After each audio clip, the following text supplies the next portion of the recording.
welcome back to another episode of Beekeeping Buddies. I'm Steven. And I'm Luke. Oh, man, we got all the things to talk about. It is prime beekeeping season, Luke. It is tiring beekeeping season. It is like 12-hour day season, 14-hour day season. And I thought I was prepared.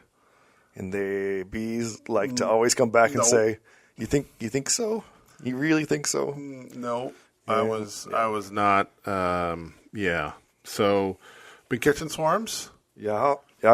Swarm count up to 5 for me. I caught 2 today. I caught 1 from my own hive. Yeah, I caught 2 today from a hive that I'm managing. One of them easily a 5-frame nuke filler upper. The other one, I caught the queen, which doesn't usually happen for me out of a swarm. Sitting there staring at it, looking at a little football size blob on the side of a hive, and I thought, that can't be a swarm. And queen goes rolling through. I grabbed my queen clip in my pocket and queen clipped her. Yep. Moved her to another hive, grabbed another frame of bees, and brushed the little football frame in there, and they will have, I'm certain she's a virgin queen. I also marked her. I'm getting more and more confident in my marking skills as the days go by. Blue this year, yeah. I use a light blue. Yeah, easier to see. Yeah, because there's a dark blue too. Yeah. They also chew it off, though. Yeah. They're really adamant about chewing it off. They usually get like the middle chewed off really well. Yeah. And there's like a blue ring. A little ring. Yeah. That stays on.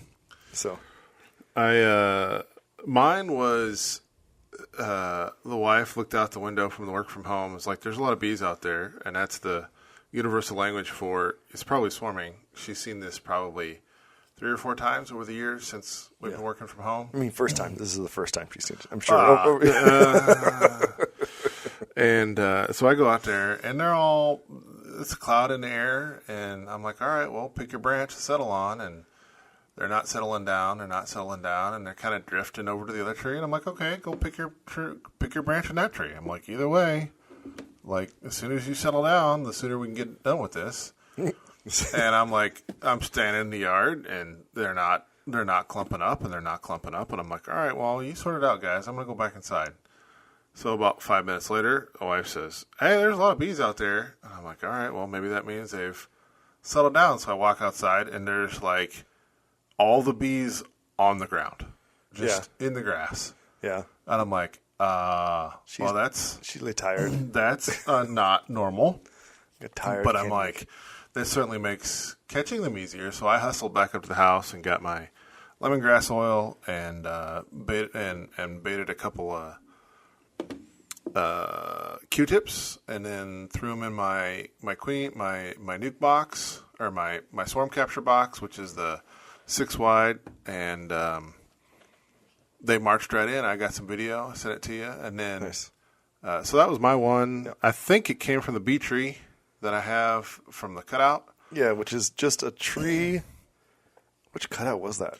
It feels like it was. That was from Pekin. That's what it was. That was Pekin bee tree from 23. Yeah, and then they were cutting down the tree,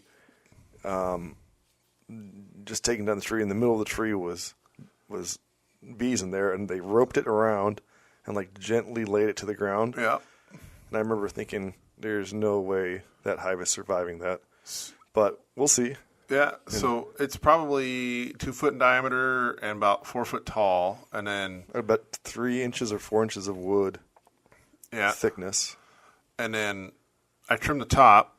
There's an opening in there, and I threw a couple boxes on the top just to see if I could coax them up in there. And then I don't think they overwintered from 23 to 24, and then 24, one of my other hives swarmed into it. Yes, as they will. Usually, when they swarm, they don't go into a hive nearby. But so they in love this case, they love the tree. So they moved to the tree, and then they worked the tree all year. And then I didn't think they made it over winter because they were up in the box, but then they weren't in the box. But then it was super active this spring, super active, and then it swarmed, and then the activity on the tree just basically like dropped by like 5 times, 6 times, right? Yeah. I'm like, oh, they're all in the box now. Yeah. Well, the other thing is, I still think that insulation So your tree, right, you didn't add insulation to it. Nope. But that tree has natural insulation, right? Yep. That R value of that tree is still going to be 3 or 4 compared to 0.5 of a hive or whatever it is. Which is we'll put a little pin in an insulation thing for in the news for later in the podcast. We'll circle back to the insulation thing. Around the yard, you've been doing some splits. So many splits. I got a call as it is swarm season, I got a call from actually one of our listeners that said, hey, we may have some virgin queens. No. I've been also at the market. There's a Luthi Botanical Garden is a really nice garden flower area that we have here, and they have a sale. So I've been selling there Friday, Saturday, Sunday, right? And I'm pretty tired. I get a call, hey, I got at least 4 virgin queens. You want them? And I thought, and it's not that I don't want them. I'm like, when did they hatch? I'm like, oh, they're hatching right now as I'm writing this. I'm like, okay. So I grabbed my queen calculator that I've got a little cutout of to figure out how many days do I have before I have to get those virgin queens into a hive so that they can be free to mate. And basically it's 3 days, 3 or 4 days. And so I was like, okay, I can do that. And on Sunday, I'll be able to make splits in order that I can put those in order to help them. Did you ever free up your queen castle, sir? So I made splits. No, they're still full. I've got to check them. They all the virgin queens in those were supposed to hatch around today. So I've got like another week that I've got to go through, and if they're mated, then I'll move them over to probably pro nukes. And so anyway, queens are gone. They're now in the backyard into some pro nukes that are sitting in our backyard because I'm roughly a mile away from my house.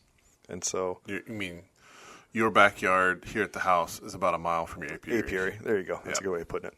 And so that's important, but we'll talk about that when we get to our other stuff. And then the market I think was a pretty good success. Lots of people coming through. I find that anytime that I do like a farmer's market, I sell about $250 to $350 of honey a day.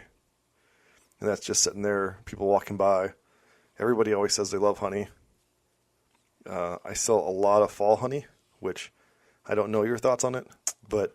Are you selling? Because I know you recently acquired some more Yeah. that you weren't necessarily looking for, and I know you were lamenting trying to get rid of it, but you're saying it's going to sell? It is. It moves, yeah. Now, you have to give them a sample of it and go, this is what you're getting. This is what fall honey is. And... It's an acquired. I know people that like it really would prefer that over a light spring honey. So. Yeah, and it's, to me, it's like eating honey and then grabbing a handful of straw and like mashing a whole bunch of straw in your mouth afterwards. It has that taste to it. Like it's like, oh, it's really sweet, it's really nice, and you're like, oh, straw. But people liked it, so I sold probably 10 or 15 pounds of that. So I had talked to someone who was wanting to get out of their hives that they've had. I had been working with this individual, and I went over there. I had arranged to acquire the hives. We thought we were just going to take the bees out of it, and so I'm trying to work up equipment, and so I got enough equipment to transfer over, and they're a deep and 2 mediums. And so I'm over there this afternoon, and from the look of the hive, I'll crack a couple tops, and it is evident they have not been worked this year yet. Yeah, and they are full. That's disappointing because they need. That means you're short of mite treatment too. I mean, I guess. And one of them had queen cells in it. And a couple of them had the deep was on the top instead of the bottom. Yeah, that's always exciting. And so they were happily packing away all of the nectar in the deep. Yeah, so the weight difference between what's called a deep or a medium supers is what usually you'd like to have them pack honey into. A deep with honey packed into it is what, 80 to 90 pounds? Yeah. So 80 to 90 pounds compared to a medium, which is 35-ish. And the issue isn't really that they're putting honey away. The issue is that it's really heavy, and you're like leaning over. It's the perfect bad. It's exactly what they tell you not to do for your safe lifting. Yeah, that's what that is, and it's really easy to. As a beekeeper, I have a workout guy that handles my workouts. His name's TJ. He's awesome. And I'm like, hey, these are the things I'm doing. These are the movements I'm doing. And he's like, okay, so we are doing core exercises in every single workout you do, because it's really easy to crank your back without that. So it's still nectar. Like, they're not capping it yet. It's still early in the year. So I'm hoping I do some management on those. Maybe they'll move that if I force that to the middle. They'll move that up for me to some mediums. We'll see. Otherwise, hopefully. I had a honeybound one today too. I forgot to tell you. We do like a pre-chat. I had my first honeybound hive already. That's not right. It overwintered. So that's the thing is we were talking about. It's still cool. Like I had last couple of weekends, I've had friends over, and it's been 65 and sunny during the day and getting down into the low 50s. 40s, actually. Yeah, and so perfect bonfire weather for sitting around a bonfire and just chatting, hanging out. But at the same time, it's delayed our spring start, sort of. We had a member, the guy come talk to our local club about a program he was doing for pollinators where he was air seeding into his corn. Well, he's a large farmer. Yeah. Pretty large farmer here. And he was air seeding clover into, and then that comes up this time of year, and then there's a clover bloom before he does a spray off and kills it before the rest of the beans or the corn comes up in mass. He's got all the fancy plant terms. But the point is, for about a month there in spring, he can get a clover crop that blooms, which is really good for all your pollinators. I was like, hey, I'm like, how many hives? And so, he started off with like 100 acres that he did this little test plot on 4 or 5 years ago. And now I think he said he air sprayed, air populated, like 600 acres or something this year. Yeah, dispersal. I don't know. Air planted. Air planted. Like 600. So it's like, it's not a little bit. It's a lot. Yeah. And I'm like, so how many hives you got down there on that? He's like, I got like 2 or 3. And I'm like, I think he has 1 this year. Oh, you could support a whole bunch more hives. He's like, oh yeah. And I'm like, so what if I threw some hives on a trailer and just parked your trailer down in your field for the month you're there and then haul them out before you spray? And he's like, yeah, you could do that if you wanted. Yeah. I'm like, I think I'm going to do that. So we've been trying to coordinate with him, and the last update we got from him was everything was 2 weeks behind. Yeah, and he's still like, yeah, whatever you want to do, you want to bring these out there, go ahead and bring them out. So I think we're going to bring 2 trailers now that I'm more comfortable, since we hauled bees all the way all the way back. I think we'll bring 2. I'll bring 1 and you bring 1. Yeah, and we'll just put them out there and see what our harvest does. Yeah, and so we got that going on, and then with the back to the hives that I said I was going to acquire, and the fact that they hadn't been gone through it, I had this idea that I just needed to prep some empty woodenware to transfer the frames and bees over to my equipment. And I get out there and I realize these guys need more space, and they need more space now, which means I got to come up with like 40 more frames. And I just don't keep a bunch of frames and foundation. Like, I got wax foundation sitting in, a box in my house, staying safe. Yeah. So hold on. Wax foundation's like sheets of wax that you can put inside the frames. Yeah. Steve uses that, and we've talked about it in the past. Steve uses that way more than I do. I cheat and use the plastic with the wax sprayed on it. I mean, I think I got a box of plastic sitting out in the garage that I could pull out and snap into some frames, but that's only 10 frames, and I need like 40 frames like now. So I think I have 30 boxes of it right now. And so you like in terms of are you ready? All the like for the last 3 months, we've been talking about what you do in the off season. You prep your equipment, you get ready. Don't be like us, man. No, don't wait. Like you should have been going through it. And I was going through some over this past weekend and calling a lot of equipment. Throwing a bunch of stuff out. Yeah, let's talk about that real quick. So, in my Master Beekeeper class, it's really interesting to hear what other people do in different areas. So we're like in prime farm country. Yeah. Where they like to spray pesticides, and they like to spray insecticides. Like pesticides, herbicides, fungicides, all get sprayed here. And I was always taught, it's probably from you. From me. It was like 10% changeover every year. And like that way you're going to cycle through all your stuff.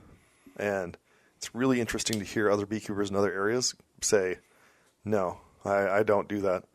Like maybe I'll change like when they break, or every couple of years I'll change, but not 10% a year. And I think the 10% a year rule is actually really good. My honey supers, I've had honey super frames for a good 10 years, but they're on for a short period of time. They just have honey in them. And I managed for a bunch of years to keep a lot of those wax moth free, so they're pure white. They don't get destroyed. The wax is pure white, right? The wax discolors after some brood's been put through it because they leave behind a cocoon. Yeah, because they're an insect, and as they go from larva to pupa, they spin a cocoon, and it just actually slowly pushes out the wax that's there. So the change, you can actually see the difference between like a honey frame that's been a honey frame for like 10 years and it's still white, compared to like a used frame that has cocoons in it and gets walked on a lot and they have dirty feet, and that discolors it. That's the thing with a lot of my brood comb, right? Like there was a bunch of super dark brood comb. I'll save maybe a couple frames for a swarm trap, but like that's 2 or 3 frames out of probably 40 I looked at, and like I started throwing some of it in my solar wax melter, and at the end of the day, if we had a sunny 75-degree day, that's enough for my solar wax melter to do its thing. And I look in there, and it looks like nothing's happened. Yeah. And in the bottom, I've got I don't know, probably 3 cups of melted wax. It doesn't sound like a lot, but it's something. But then you go touch the stuff that's remaining, and it just crumbles. It's just papery, like tissue paper. It burns really well. Like so, it's great. Great, like a fire starter, like super good for sure. But the point is, like all those cocoons, they just fall apart because there's no wax left in it, right? And so that's all the garbage, right? So I just scoop all that up and throw it away and throw the next frames in there. So I stuff it into old like toilet paper rolls, and throw a wick on it, and I cut them for fire starters. So if you're looking for something to do with those, that works pretty well. But I got some work to do this week for framing up some foundations, so I can go out there and do that, and then I think the plan is I've renegotiated the deal just to buy the complete hives, so I can just strap them up, pick them up, put them in the truck, and it's a better deal for both people involved in that situation, because her vision, I think, was that she's going to come back to beekeeping and she'll have all the boxes. But just if you're ever in the situation, just sell it all. Just don't worry about the boxes. You're going to have the money to be able to go back and reestablish because you've sold it all. And that's 100% what I would do if I was in her situation. I think that's what you talked her into. Yeah. That gives you an opportunity to start with some new equipment again. There's a cost up front, but at the same time, it's not sitting around getting dry rot underneath inside of a barn or something somewhere. Speaking of dry rot, I have a Palmer nuke that sits on, and I put it in. It was on an old, just an older solid bottom board, and it is dry rotted enough that the bees did not like the one entrance, They have now chewed a second entrance into the board. I was standing there looking at it today, and I thought, well, they're coming and going from that hole. What is that hole? I'm like, oh, it is dry rotted, and they have propolized all around it to stop the dry rot. So bees can chew through a lot more than we give them credit for, as we have seen in multiple cutouts that we've done. Yeah, for sure. So, you know, it continues to be busy, right? Like putting your honey supers on. By the way, you should have like right now, if your hives are strong and you're like, these guys seem pretty strong, you give them space. Put the honey super on. And if you put your honey super on and they're starting to fill it and, you know, you've got half of it filled, you know, that's time to put your next one on. So, and that being said, do you have your flow hive on? I know that we've been doing I forgot about my flow hive. Long-term testing. Oh, no. Mine's on. Yeah? They are not touching it. Did you put a box above it? No. Like somebody suggested? No, I've not. There's a box below it. Yeah. That one's full. Yeah. It's not like, oh, that one's full, because you have to put a queen excluder on. So yes. That one's full. Queen excluder's on. We are not. Upper entrance? We are not touching. There's an upper entrance drilled, but we are not touching the flow hive. No, I mean above the flow hive? Yeah. There's one in there. There's one. They have like a peaked roof thing that comes with them, and it was drilled into somebody had drilled. Oh, I was going to say I don't think mine has a hole in it. It doesn't. I know my homemade peaked roof. Telescoping covers specifically have a hole in them for an upper entrance. But this one did not until somebody drilled a hole in it. Which was that somebody, Luke? It wasn't actually. She the previous owner. She asked me about it and said, "Do I need an upper entrance in this?" And I said, "No, it is not required." And then she wanted to treat for oxalic acid, and then drilled a hole in it, but it's not quite in the right location, so it's not accessible. So the box below and I don't really treat with OA with the flow hive on anyway. Yeah. I take that off just because it's a bunch of plastic in there, and who knows what you melt to cause a problem. So probably should put that on. I acquired another one in a giveaway. So I'll have two. I'll have two, so I can. You can double stack them. I can put them on two different hives and see if our sample size goes from 50% to, you know, I add another 50% to the sample size with a whole third. So that's I need to get. We went through a student bought a couple of nukes from us. One's doing excellent. One of your people that you're mentoring. Yeah. Yep. And we clearly had a strong one and a weak one, or a strong one and an average one. Yeah, to say it's weak. No, it was just that it was in really. It's like if you had cranked to a 12. Yeah. The 8. Yeah. Looks weak next to the 12, but the reality is it's 8 out of 10, which is still way above average. Yeah, I split a couple of the nukes that we got that I kept because they were going to swarm. Well, I was going to say I thought you had one swarm on you. I did. I had one swarm on me, and I caught the swarm. Yeah. So they were ready to swarm. So I'd split like 2 or 3 of those nukes. So we were unclear. We couldn't remember which one was the bigger of the two when we installed it. But regardless, the one on the right was doing great, drawn all 5 frames already, and so we slapped another. Drawn 5 new frames because she had to burn her equipment because she had EFB. And she's working. Natural wax. Okay. And so, is she feeding too? Nope. Okay. So we put a new box on that and moved a couple frames up, and then we went to check the other box, and we pulled out the first frame. It was probably frame 7 or so, and it was full of nectar. And I thought, well, that's interesting to be full of nectar on frame 7. Yeah. Let's we go to the next one, frame 6, and it's full of nectar.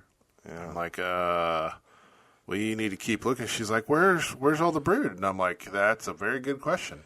Yeah. So I think we were looking at frame 4 or 5, and I see a queen running around. And she's got a nice long abdomen on her. You know, she's not a little tiny, just hatched girl. Well, and sometimes you get we've had, actually you and I have had like little tiny queens. Yeah. With little tiny abdomens. Yeah. And I've waited to be like, oh, maybe it's just not developed. Maybe she's just a virgin. And it tends not to be the case. Yeah. They stay small and they don't do well. They kind of, they fail. They don't lay a lot of eggs. For those, I don't even bother with them anymore. I grab them and pinch them and get a new one in there. So we see one running around, and then we pull the next frame over, and there's queen cells, and a couple of them are chewed out on the side. And I'm like, well, this is exciting. So she's like, yeah, chewed out queen cells on the side means queen has not having any of it. And or one that's already hatched out and is going around chewing out the rest. To make sure. Killing everybody else. Gotta kill those other queens to keep the competition to zero. We're gonna give it a week and see if she's laying, and if not, we might just need to reach in and get one of all these virgin queens that are popping up everywhere and available. So but we have them, and that's the other part. Like we'll stand by. Like 100% stand behind the product that we're selling. Yep. So and then I haven't been in mine at home since all of that, so I have to. Again, scare up some more frames and put doubles on mine for the same thing. So my Palmer nukes, my Palmer nukes are 3 high now, both of them. 3, sir? That is 15 frames. That is enough to be in a double deep. No, it's 12. They're only four per. So it's, that's right. Yeah, 4, 8, 12. So and that's still enough to be in two double deeps. Yeah, and then it would free up your Palmer 4-frame nukes for virgin queens to be mated. So good to steal from. So I stole from. I broke one top down. Yeah, and I've already made a split with the other one. Well, we are going to have our queen wearing class coming up. Yeah, 17th. Is that right? Yeah, I think that's right. I've got all the equipment. We still need to put together the frames. Yeah, you dropped those off. Yeah, we dropped those off. So that's all that really needs to happen for the equipment, and I need to write some stuff. I will probably make copies of the Queen calendar thing. Yeah. Because buying one for $8 is pretty silly. Are you gonna laminate them and put the little thing on them? And yeah. All right. Yeah, we'll laminate them, make them useful. Got to get a pin to go through the middle. I got them. You got pins that go through the middle to make it turn? I don't have pins. I have rivets. I have little. Oh, even fancier. I have the fancy ones. We're gonna make it all fancy. Yeah, we are. Because that's how we roll. Yeah, this will be our first test run. And so we have a reduced price on the test run because the guinea pig discount. The guinea pig discount. All right. Yeah. And we have 3 people signed up. If it goes well, then we'll probably do another class. We've got a group of 5. I was signed up for my own class separately to go to Purdue. Yeah, I heard that. And I will be going to the Purdue queen rearing course. When is the Purdue queen rearing course? August. Yeah. I'm interested to learn some tips and tricks and stuff that we may not know. I mean, we'll roll it into class next year. Yeah. Yeah. That's the thing, right? Beekeeping's a journey, not a destination. Yep. In the news, we have some people talking about tariffs that we had touched on a couple episodes ago about how the incoming administration and how that might impact both. A lot of our equipment is sourced from overseas, so that might be a challenge for our pricing for our equipment. Yeah. But I think this one was more focused on Canadian imports of honey. Actually a couple of things, right? Canadian imports of honey, because we're the major, the United States imports a ton of honey, and, more than a ton by weight. It's more than a ton, sir. Thanks. Yeah. But we import half of Canada's exported honey goes to the United States. So with tariffs on that. Do you think Canadian honey comes from Canada, or do you think it comes from other countries that's brought into Canada to avoid I bet there's a mix. Yeah. Yeah. Are you suggesting they bring some of it in from maybe fake honey from China? Locations that are interested in selling low-cost high fructose corn syrup product and try to pass it off as honey. I'm sure it happens, right? You have people out there greed is greed. I would hope that Canada regardless. has just as stringent import regulations as we do, but I don't know. I think actually the gold star for import regulations is Germany for honey, because they do like mass spectrometers on their honey to determine where it's from, and if it has no pollen in it, which is common when you import from, a country that has Chinese linden trees. Yeah. Because they filter it out, right? They superheat it, and they filter it. Then Germany says, nope, sorry. Yep. Can't do it. Can't determine origin based on what kind of pollen you have. So we import like half of Canada's honey, and they import queen bees from us. In fact, a lot of queen bees from us. So there was also a sort of a parallel with that in terms of discussion about long-term viability of commercial beekeeping and as related to almonds. Yeah, so that was a different article. Potentially changes in the almond market, but my point is, if the commercial market is focused on generating enough bees to supply almond pollination, and if almond pollination is going to drop off, then it would seem to suggest that the commercial guys wouldn't produce the number of queens that they currently produce because they have no need for them. And if that's the case, what does that mean for availability of queens? Because I know for a fact the queens we sourced shortly after the nukes we picked up were the quote-unquote leftovers from what the commercial guy had produced. And they were, quote, his last commercial queens he has available, because you've only, it's like, is it Stevens who's the big queen? Yeah, he's one of them. There's a few of them out there. That, yeah. They only make, right, like, you just can't make 1,000 queens. You're sort of scheduled for so many queens per period of time because of logistics and ability to produce and available drone mating availability. So, like, it's not just a product that it's not like you can run the CNC machine for a couple extra shifts overnight, right? Yeah. It brings me to a really interesting topic that I had found. We've talked in the past about how we didn't really like package queens, right? Like they just don't, they don't survive well. They don't work out well for us. So I just saw a thing that said queens, when you buy a queen to go in your hive, if she's been laying for 14 days or less, she has a 50% chance of being rejected. And if she's been laying for 21 days or more, she has a 95% chance of being accepted. And that has to do with her ability to ramp up a pheromone associated with her laying? They're not. I didn't really say. Like you just said that there's a bunch of data that supports this, and so I went and looked at some of the data, and they don't really discuss it. But I think it separates out poorly mated queens compared to and then it kind of makes sense too, because remember, queens take about a month, right? Month to go from egg to laying. And so if I can shorten that by a week, right, I'm laying for 14 days, great, I'm good. So a week, I can get a whole nother batch of queens in 1 year. And so I think some of the queen quality issues that you and I have seen with packages has to do with I need to get more queens through. And I mean, I always felt that it was a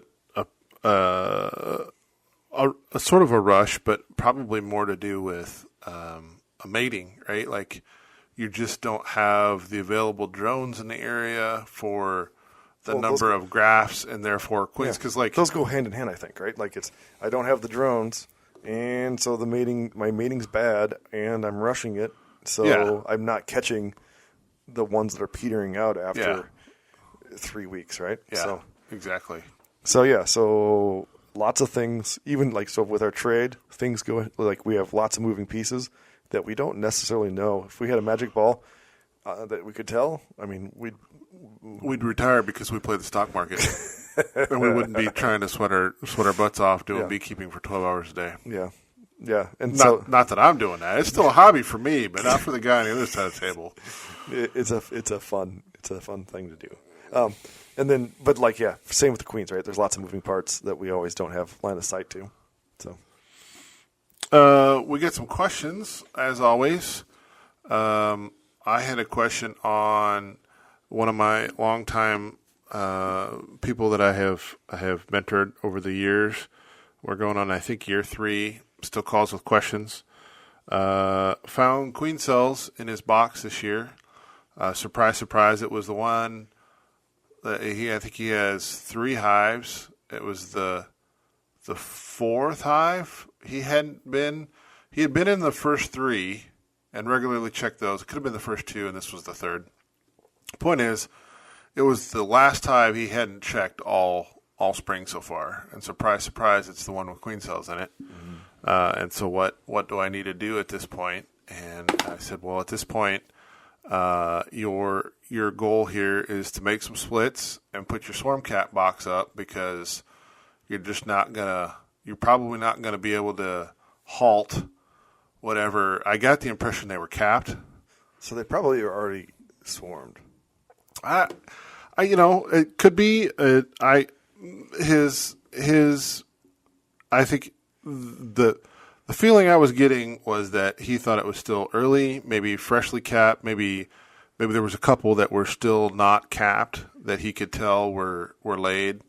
So I think it's in that time frame, and it's been my experience that they probably won't swarm that early, and leave it queenless for too long. Yeah, because that's like still another 2 weeks out before the queen's going to be laying. Yeah.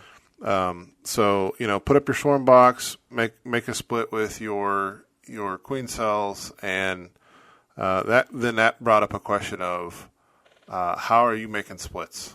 Yeah, and I think so. Well, I've developed a different way of making splits than what I was taught, which is if I can find my queen, and I like to find my queen when I'm making splits, so that I know that where she is, right? Yep. So if I will take my queen out of the box, old queen out of the box with frames, yep, and move her to a new box, and let the old box produce a new queen at that location. At that location. Yep. And my theory behind that is you have it's resource intensive to actually make a queen. You need a lot of younger bees, and you need a lot of resources to feed. And if I leave my hive there, I have a whole hive that's got all these resources. So I'm really like, it's a fake swarm is really what I'm doing, right? And I found that I don't have to move the bees. Like everyone talks about, you need to move them a mile away. I don't find that I have to do that. Do I have to do some rebalancing? Sometimes, but usually not. Is that what you find too? I've never really worried about how far I've moved if I made a split. I also, my behavior of what I do for a split varies fairly significantly based on my goal for the split.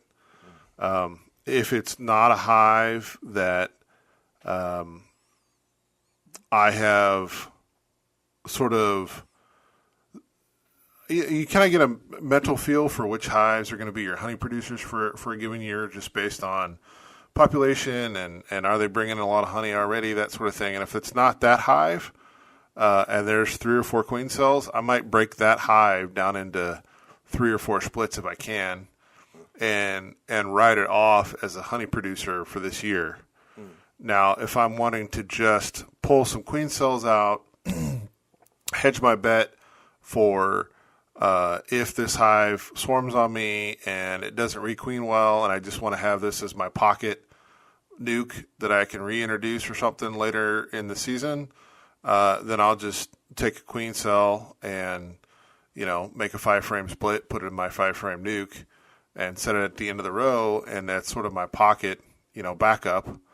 And if it doesn't queen well, I haven't really lost anything, because the original hive is still going to be there exactly like you said, doing its thing. Queen's going to be there, still making. And then if I'm low, there's certainly been years where I've only coming out of winter with like 1 or 2 hives, and I am happy with what I'm seeing for them build up, and I'm like, hey, I definitely want to make a split off this, because this was a good hive for me last year, and so I will specifically take a frame of eggs and do a split that way, leave the queen where she is, because, again, my goal there is to continue the genetics, continue the line, build my apiary numbers from that hive, as opposed to I just need to split for space. Yeah. Yeah, the genetics thing. So in the hives that I manage for people, I leave the queen and I make a split specifically so that I can go back and mark it. I usually mark their hives with these are the genetics. So then I can go back and say, okay, hey, your hive didn't make it. Here's your same bees, so you're similar background, right? Like you have the same genetics in that line. I was thinking as I was sitting here, on the days that it's hot and I'm tired, I don't find that queen. I'm too tired to do it. Yeah. It takes a lot more effort to do that. For sure. And I don't use smoke usually when I'm trying to find that queen, which is something else I thought of as we're doing this. A lot of people really use smoke, a lot of smoke, especially if you have Africanized bees, requires a lot of smoke. Yep. We don't have them up here, tend not to have them. They're crabby right now. The bees have been a little bit more crabby than I'm used to. And it's because it's swarm season, and I've got the ones that I opened up, and I'm like, oh, you guys are ready to swarm.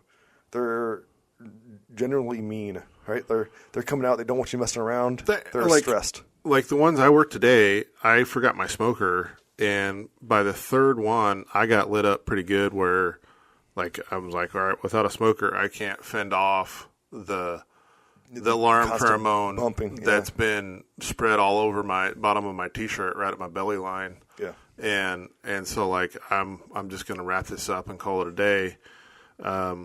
And, you know, but in terms of just regular, like the 5-frame nukes that we just installed, we've been proactive in doing sort of the light your smoker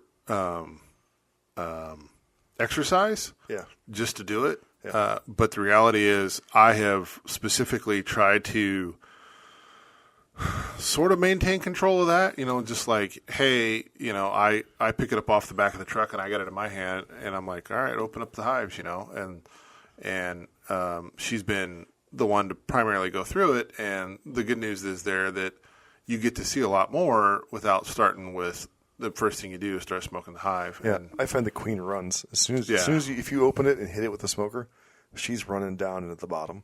Now, if you want her in the bottom, by all means, smoker. But I find that the queen runs almost always if you smoke the top. Now, at the end, when I'm trying to get the 10 pounds of sausage back into the 5-pound bag and the hives boiling over on the tops and I've been stung a half a dozen times already, and I just want to get everybody back in the box and not have to spend the 10-minute Tetris trying to slowly close up the boxes and not squish everybody. Yeah. That's when you bust out the smoker, move everybody out of your way, put your boxes on, get them closed back up, and move on. Yeah. It is always, however, though, the times that I think, I'm going to be in and out of these guys. It won't be a problem. Yep. That there's a problem, and then they're mad. And it's by like the 5th time I'm stung that I walk away and I go, okay, fine. I'll go. If you're going to insist I light the smoker, I'm going to go light the smoker. I'm going to go light the smoker. Go find the smoker. Go find the smoker and then I'm fuel. usually crabby, and it's still my fault. Where's the lighter, right? Where's the propane torch? Yeah. You know, go round it all up. And yeah, super disappointing. And then and of course, you know, exactly opposite, right? Do all that on the front end, and they're perfect. You pop the lid off, and like you get 2 bumps, and that's it. They'd like to cuddle. Come here, let's cuddle. Yeah, no, yeah, it's always the case.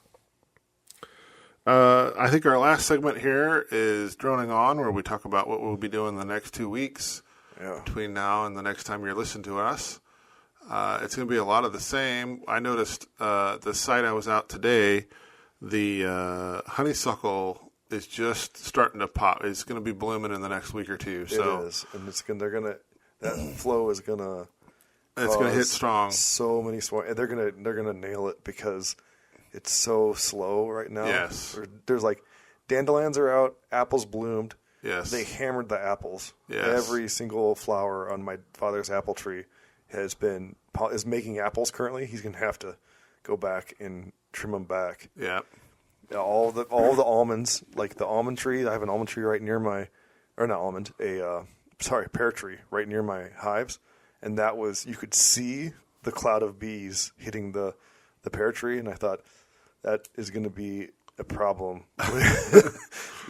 because they're not pears that people usually pick, and it rains pears in fall. Rains pears in fall. So yeah, they're hungry. Like I've left some frames of honey out, and they're cleaning up those frames of honey.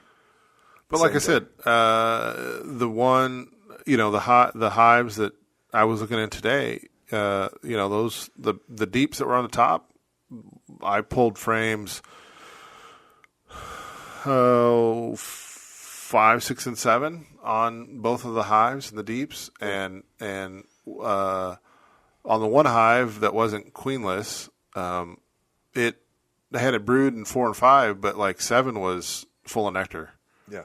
And then the one that was, I think, laying queen, like all 4, 5, and 6 were all full of nectar, right? So they're finding it somewhere. I don't know what they're pulling in right now. I'm not sure either. But yeah, they're doing work. It's just, it's cold, so they're not out like they normally are when they do work. We're gonna have some 70s coming up here this week, so if that warm weather hits here for Mother's Day, and mushroom hunters will be doubling down. I think they're about done. They were out on my property, but it's been cool. We finally got some rain. Yeah. But usually they want a little heat, and we just been short on it. I'm not complaining. No, I don't mind this weather at all, but the interesting thing about it is, like last year, I know we talked about how by this time, like we were 2 weeks ahead last year because of the start of the spring we had. Yeah. And then this year, I felt like we were slow, and then you confirmed it when you talked to the farmer guy. He's like, "Listen, everything's 2 weeks behind down here, right? So no need to bring your stuff down now." Yeah. And I'm like, "Well, that confirms what I was feeling. We're kind of cool. We're not super wet, but it's been a cool, slow start to spring, which I guess maybe it'll be good for bees. I guess. I don't know. I thought it was interesting. I talked to another farmer across the river that has strawberries that I have some hives on. Yeah. And I talked to him about it, and he's really happy about it. And I thought, that's strange for a strawberry pick your own, like you pick, strawberry farmer, to be real happy about a slow start. And he's like, well, his statement was, we always will have a frost before Mother's Day. Like we'll have one frost that's unseasonably off, and it'll happen before Mother's Day. And I don't think I thought he at the time I thought, you're crazy. We don't have that. And so I asked him. I said, okay, what's your data point for it? And he goes, well, I've been farming for 50 years, and for 50 years we've had a frost before Mother's Day. I thought, oh, that's out of season. Yeah. Yeah. Like that's probably a good data point. And soon after we did have a frost. As I said, we had it wasn't a super hard one. I know it didn't bite because my apple trees were blooming at the time. Yeah. But I don't think I think it was only down to 35 or 34. It wasn't like it was. Yeah. I think last year, maybe 2 years ago, we had like 28 or something. Yeah, and it was hard. It stopped all strawberry. Like they had no strawberry. Yeah. Because of it. So he was pretty happy. He's real happy that the hives are out there still. I've been asked to pick up a few more hives, and I've got to sit there in my droning on. Right. I'll be sitting down and doing the math. Yeah, we had an interesting interesting of these can I conversation about your sideline business for hive management. Yeah. And what's an effective coverage for one guy. Yeah. Which I think we've tried to touch on before. We've tried to attend a couple of conference talks about moving. People talking about moving from hobbyist to sideliner to commercial guy, and they seem to like to focus on like the number of hives that you've worked or the pounds of honey you harvest, some sort of number in there. And I always wondered whether or not it would be easier to classify those distinctions based on number of employees. Yeah. Right? The hobbyist is just, you and maybe a family member if they're interested. Yeah. Out in your backyard. Maybe you've got an out yard or two, if you're a big hobbyist. But the point is you don't have paid employees that are assisting you to do beekeeping. And I think it might be a better discussion about where you draw that line based on, well, now I have to have a part-time help, whether that's when I do honey extraction or if I'm doing queen rearing or if I'm just doing hive checks in the middle of summer and it's too hot and I just can't. Seasonal help, however it breaks down. And then you move from there to, I got one full-time employee that works for me all year round, and in the off-season they're doing woodenware work in the shop and prepping frames, and they're helping sit at tables for farmer shows, and sell product. I don't know how that is best tracked. I am worried that I'm the kind of person that'll be like, I can handle it, and then it's like 12-hour days, and it's about the fourth 12-hour day where my brain's not working, I'm making mistakes, I'm missing stuff, and I probably should have hired somebody before that point. But in any small business, right? It's that generally means you have to give up something, and any small business owner will tell you, right? Like the hard part is the growth phase, right? Where you're struggling every day, and lots of times your make or break is going to be based on your interaction as the business owner with your customers, right? And so it's the face of the business, right? Yeah. And whether or not you're going to get more jobs based on how you're perceived, how you're doing in whatever business you're plumbing, contracting, right? Well, I think beekeeping is a little bit unique here too, because part of my goal isn't necessarily that I want to be this massive honey producing sort of entity, right? Yeah. Part of my goal is education. Yeah. And so that education arm is something that I have to weigh to say, I may be losing money here by teaching people this is how you beekeep, or I'm losing money by talking to people, right, going out and doing talks. But I'm willing to sacrifice some of that just because uneducated population, especially when it comes to our pollinators, is going to be massively detrimental. So I'm putting a lot of effort into, like I caught a swarm today. There's a bunch of kids there, and I showed Steve the picture. There's this little kid standing next to a swarm that's as tall as she is. Yep. And that's an important part of removing that fear and talking to somebody so that we have a future of kids that, one, aren't just behind screens, right? And then two, aren't afraid of bees. Because we have, what I see, and maybe you see it too, is that we have a population of people that are terrified of the pain of being stung. And so that translates to terrified of bees, right? Like nobody likes to be stung. Maybe there's somebody out there who likes to be stung. I don't like to be stung. After 10 years of beekeeping, is it my favorite of the things to do? Listen, being stung is my we least don't have favorite. the arthritis yet. As soon as we have the arthritis, we'll be looking for those bee stings, right? Maybe, right? Like my joints do feel better during bee season, and I don't know if it's because I'm out and about more or because I have a steady venom dose intake. Yeah. But like people are just terrified, and if we can do anything to remove that terror, even if it's or talking on our podcast, it's one of our things, right? I've a bunch of people in their sales in that market today. I told them, hey, you want to learn about honeybees, and you don't need to put yourself in front of a stinger. Do you have the podcast on your business card? I don't yet. I have a really nice jacket that I wear almost all the time. I don't have it on right now, but I love the thing, and it has Beekeeping Buddies on the lapel. And I had half a dozen people say, do you have a podcast? Like, is that your podcast? And I went, yeah, that's my podcast. And standing there, pulling it up on Spotify and pulling it up on Apple. Apple, yeah. So, yeah, we have I mean, we're still around 200 listeners a week, so thank all you for listening and supporting us. But I think we offer some stuff out there that are currently not really offered for a lot of other podcasts. So, I mean, it's always exciting when the two guys talking about on your bee podcast actually talk about bees in their podcast.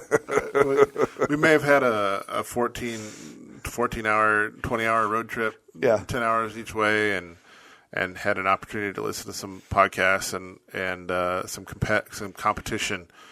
And honestly, it doesn't feel like there's. I would appreciate more beekeeping content talk. I mean, in the stuff. Like I wanted to. I was the real big push to get this started. Yep. And because I felt like, we spent so much time talking to each other on the phone, BSing about bees. And every time we talk to students or the club members, like they have the same questions. They're so interested in the standard around the yard talk. And I'm like, listen, if this small subsection of people are interested in this, there's got to be there's an audience. There's got to be more out there. And all you got to do is talk about bees. It's not that hard. Yeah, which is funny because people have asked me, so do you and Steve talk about bees outside your podcast? I'm like, all the time, almost every day. I'm like, dude, save it for the podcast. Yeah, almost every day, and we'll shoot each other questions. Hey, this is what I'm thinking about doing, and we'll talk each other off cliff sometimes. Like, no need to do that, or wait another week, that kind of stuff. Right? Yeah, it happens a lot. So, we're serious. We encourage you to go get your beekeeping buddy, get somebody to talk to about it. And help you with your direction, right? You both learn together. We learn together usually better as a group than as an individual. Hank, that'll wrap it up for this week. We appreciate everybody listening. I think we're going to eventually fire up a Patreon. Thank you. It is fired up. It's out there. We don't have anybody paying us for it. Riverview Road Apiary actually supports us, so free advertising. That's me. We do this. We will do this whether or not people pay us or not. However, if you do start paying us, we will be looking at stuff at what are some of the value add stuff that we can provide. Maybe, and we opened a Discord server, right? Yep. So we'll have Discord server coming live here. I'm inviting people from the Journeyman University of Montana beekeeping course to join that server. Yeah, your Master Beekeeper class. The Master Beekeeper class, and we'll be thinking of ways that we can provide some value to folks that do want to pay us and want to support, so that we can continue to bring you great episodes like this. So we would appreciate everybody listening, and tune in for the next episode. Thanks.